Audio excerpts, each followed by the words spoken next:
Hoje nós temos o imenso prazer de receber aqui no ciclo de estudos o Alexandre Schwartzman, que é um economista primeira linha, primeiro time no Brasil, formado, tem doutoramento pela Universidade da Califórnia, em Berkeley, e que foi presidente da área internacional do Banco Central do Brasil. E o Maurício Schwartzman, que também é economista, trabalha na consultoria LCA. Tenho certeza que vamos ter ótimas reflexões aqui sobre a economia brasileira, a situação brasileira. Estamos muito contentes e agradecemos muito a vinda de vocês. Obrigado pelo convite. Eu agradeço o convite também. Alexandre e Maurício, a gente queria começar com vocês falando um pouco sobre os desafios do Brasil de hoje.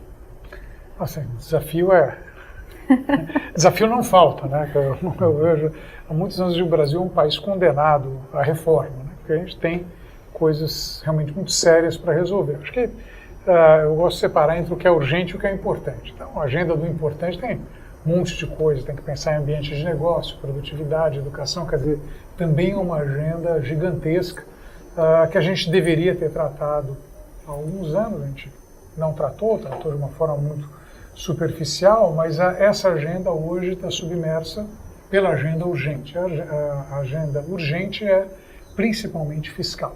A gente olha para o que tem acontecido no país nos últimos 10 anos. A gente podia fazer aquela brincadeira do Facebook, né? Brasil em 2009 era o Cristo decolando, né?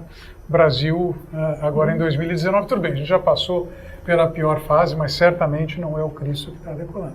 O fato é que esses últimos 10 anos a gente conseguiu, boa parte desse período, destruir um trabalho que tinha sido feito ao longo de vários anos, né, no caso os 10 anos precedentes, de dotar o país de um mínimo de racionalidade fiscal. Né, isso foi perdido, em parte, por escolhas equivocadas de política econômica. Né, então a gente teve governos que tomaram, né, decisões erradas e com repercussões que estão nos atingindo até hoje. Né, acho que particularmente concentrado no governo Dilma, nos dois governos, um governo e meio da Dilma, mas também uma parte delas vindo do final do governo Lula, que acho que também foi bastante problemática.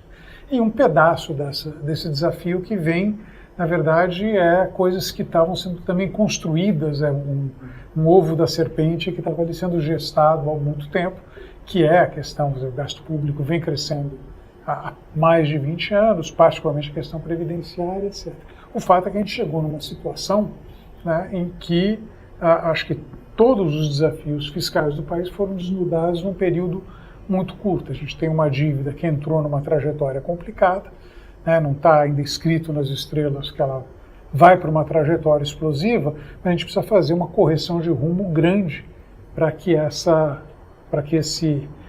dívida pare de crescer e mas se estabilize. Né? O primeiro passo foi dado no estabelecimento do teto de gastos no país. Foi uma iniciativa importante, mas que é zero jogo. Acho que a própria equipe que formulou esse teto de gastos, isso aqui é basicamente uma forma de tentar impor também uma certa racionalidade ao debate. Se eu tenho um limite do que gastar, eu vou ter que começar a discutir melhor como é que eu distribuo esse gasto, né? E, obviamente, entrou numa percepção de que um pedaço muito grande, está falando de mais de 90% do orçamento, é totalmente vinculado. Né? Então, ou você está pagando funcionalismo, ou está pagando aposentadorias, ou as demais vinculações que existam, a capacidade do governo determinar o orçamento hoje é virtualmente não existente. E o resultado dessa história é que, mesmo com a imposição do teto de gastos, a gente está numa situação em que a parte vinculada dos gastos vai ocupando um pedaço cada vez maior do gasto público e, obviamente, está expulsando aquele que sobrou, aquele restinho de gasto discricionário, que é basicamente onde está o serviço. Né? Então, o que a gente olha, ele está numa situação que ou a gente controla a dívida, né, ou a gente provê serviço público ou faz reforma. Esse é o trilema que a gente está enfrentando. E acho que a solução para esse trilema, obviamente, é escolher ir para o caminho das reformas. No caso, reforma previdenciária, principalmente, não resolve o problema, mas a Previdência hoje já está, se a gente pensar só, sem considerar o setor público, a gente está falando alguma coisa que já está chegando na casa de 2/3 do gasto do governo federal. Tem, obviamente, um pedaço que é funcionalismo, se a gente for para estados, tem outros problemas, mas enfim. Então, Previdência passou a ser a questão número 1 do Brasil. Então, assim, o grande desafio que eu vejo para o atual governo, pelo menos nesses primeiros meses, é que ele consiga avançar na questão de reforma previdenciária. Então, acho que aqui é onde o jogo começa. Agora, qual o formato da reforma previdenciária? Aí já, enfim, é curioso. E uma reforma de qualidade, né? Não, você fala reforma previdenciária, todo mundo é a favor. Sim. Né? O que você não consegue concordar qual a reforma previdenciária, né? Então, tem opiniões para todos os gostos. Eu tive a oportunidade, assim, e uma ignorância gigantesca. Eu estava recentemente no telejornal, né, um pouco antes do telejornal, estava conversando com uma repórter que eu já conheço há alguns anos, estava lá, não, sou a favor da reforma da Previdência, mas não pode ser essa reforma proposta pelo Temer. Não, por que não? Não, porque não mexe com o funcionalismo. Eu falei, mas ela mexe com o funcionalismo. Ela falou, mexe. Bom, essa é uma repórter de um telejornal importante que cobre assuntos de economia. Então, imagino que é uma situação até mais grave do que essa, né? Não, certamente bem mais. Ainda tem essa discussão de déficit da Previdência. Aliás, eu acho que diminuiu um pouco desde que a Anfip parou de divulgar os dados. Mesmo com as contas deles, dava um resultado negativo.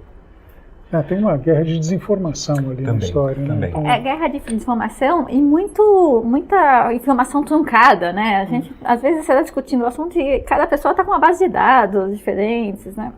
Bom, tem um pouco nesse aspecto é importante que a gente está vendo alguns trabalhos que estão vindo a público. Então, recentemente o Paulo Tafner e o Pedro Neri saíram com um livro em que eles recolhem ali muitas informações. E a verdade é que a informação está dispersa, né? Se você não é um especialista ou alguém que está disposto a se enfiar na área, né, é difícil. Não? O Maurício me ajudou ali com os dados que a gente tenta, na questão de previdência dos estados, por exemplo, é um vácuo, né? É difícil conseguir esses números. Faz tempo que eu não consigo encontrá-los de novo. Né? Some ali, então você fica um pouco perdido, mas tem uma guerra de desinformação que é muito clara. E aí é até um dado curioso, a gente fala reforma da Previdência, não pode ser uma reforma que caia no ombro dos mais pobres. A reforma do Temer, não, idade mínima e tal. Aí você vai ver assim, o pobre se aposenta aos 65 anos. Pobre. Quer dizer, o cara que vai se aposentar com 65 anos vai levar um mínimo, um pouco mais do que o mínimo. A média está ali muito perto disso. Então a pessoa é pobre e se aposenta aos 65 anos. O rico se aposenta aos 55.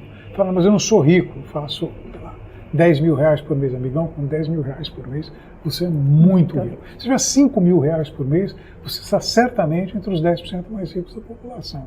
Então você vê assim, o debate acaba sendo um pouco, ele é ofuscado e eu não acho que seja por acaso. Né? Um pedaço ele reflete a maior formação educacional da população, mas um pedaço grande dele reflete exatamente certos interesses que se manifestam contra a reforma da Previdência. Não é porque ele está preocupado com o cara que está se aposentando aos 65 anos com salário mínimo e vai continuar se aposentando aos 65 anos com salário mínimo. É o cara que vai se aposentar com salário integral com 60 anos e não quer, em hipótese alguma, considerar a possibilidade de trabalhar mais 5. É o cooperativismo, né? A pessoa está preocupada com os interesses próprios, né?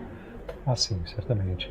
Não, eu me lembro que tem um outro, será que você tocou no assunto, tem um outro argumento que era muito abanado recentemente, é que as pessoas não conseguiriam se aposentar, em parte por, justamente, elas morrem muito cedo, pegam a expectativa de vida ao nascer, não é um dado adequado para isso, mas também que os idosos não conseguem emprego.